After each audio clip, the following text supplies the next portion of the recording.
क्योंकि आजकल दिल्ली के आसपास किसानों को भ्रमित करने की बड़ी साजिश चल रही है।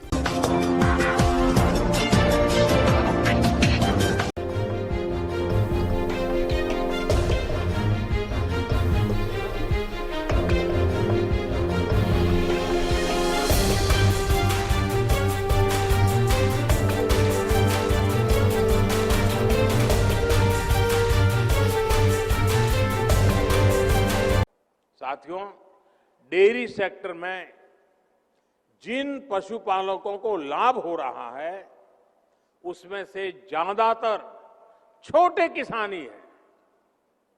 किसी के पास 3 पशु हैं, 4 पशु हैं, किसी के पास 5, किसी के पास 7 और ऐसा करीब करीब पूरे देश में ही है। देश में बाकी जगह पर भी दूध उत्पादक और दूध का व्यवसाय करने वाला प्राइवेट और कोऑपरेटिव सेक्टर दोनों एक दूसरे से जुड़े हैं और एक बेहतरीन सप्लाई चेन उन्होंने खड़ी की है। इसी तरह फल सब्जी से जुड़े व्यवसाय में भी ज्यादातर बाजारों पर सरकारों का सीधा दखल नहीं है।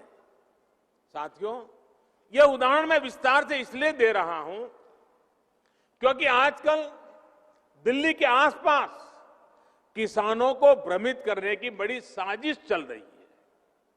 उन्हें डराया जा रहा है कि नए कृषि सुधारों के बाद किसानों की जमीन पर दूसरे कब्जा कर लेंगे। भाइयों बहनों, मैं आपसे जानता हूं, क्या कोई डेयरी वाला आपसे दूध लेने का कॉन्ट्रैक्ट करता है तो आपकी गाय भैंस ले जाता है क्या? कोई फल सब्जी खरीदने का उद्यम करता है तो क्या आपकी जमीन ले जाता है क्या? आपकी प्रॉपर्टी उठा के ले जाता है क्या? साथियों, हमारे देश में डेयरी उद्योग का योगदान कृषि अर्थव्यवस्था के कुल मूल्य में 25% से भी ज्यादा है। ये योगदान करीब करीब 8 लाख करोड़ रुपए होता है। दूध उत्पादन का कुल मूल्य अनाज और दाल के कुल मूल्य से भी ज्यादा होता है। इस व्यवस्था में पशुपालकों को आजादी मिली हुई है। आज देश पूछ रहा है कि ऐसी ही आजादी अनाज और दाल पैदा करने वाले छोटे और सीमांत किसानों को क्यों नहीं मिलनी चाहिए? साथियों, हाल में हुए कृषि सुधारों की मांग बरसों से की जा रही थी। अनेक किसान संगठन भी पहले ही मांग करते थे कि अनाज को कहीं पर भी बेचने का विकल्प दिया जाए।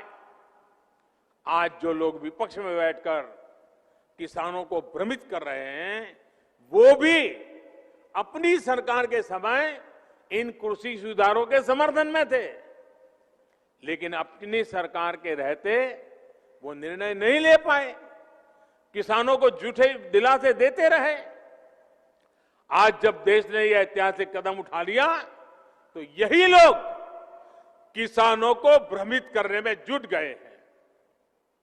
मैं अपने किसान भाई बहनों से फिर एक बार कह रहा हूं, बार बार दोहराता हूं कि उनकी हर शंका के समाधान के लिए सरकार 24 घंटे तैयार है। किसानों का हित पहले दिन से हमारी सरकार की सर्वोच्च प्राथमिकताओं में से एक रहा है। खेती पर किसानों का खर्च कम हो, उन्हें नए नए विकल्प मिले, उनकी आय बढ़े, किसानों की मुश्किलें कम हो, इसके लिए हमने निरंतर काम किया है। मुझे विश्वास है हमारी सरकार की ईमानदार नीयत, हमारी सरकार के ईमानदार प्रयास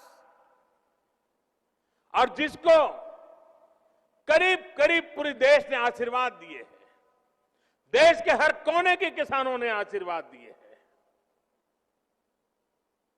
मुझे विश्वास है कि किसानों के आशीर्वाद की ये ताकत, देश भर के किसानों के आशीर्वाद की ताकत, जो भ्रम फैलाने वाले लोग हैं,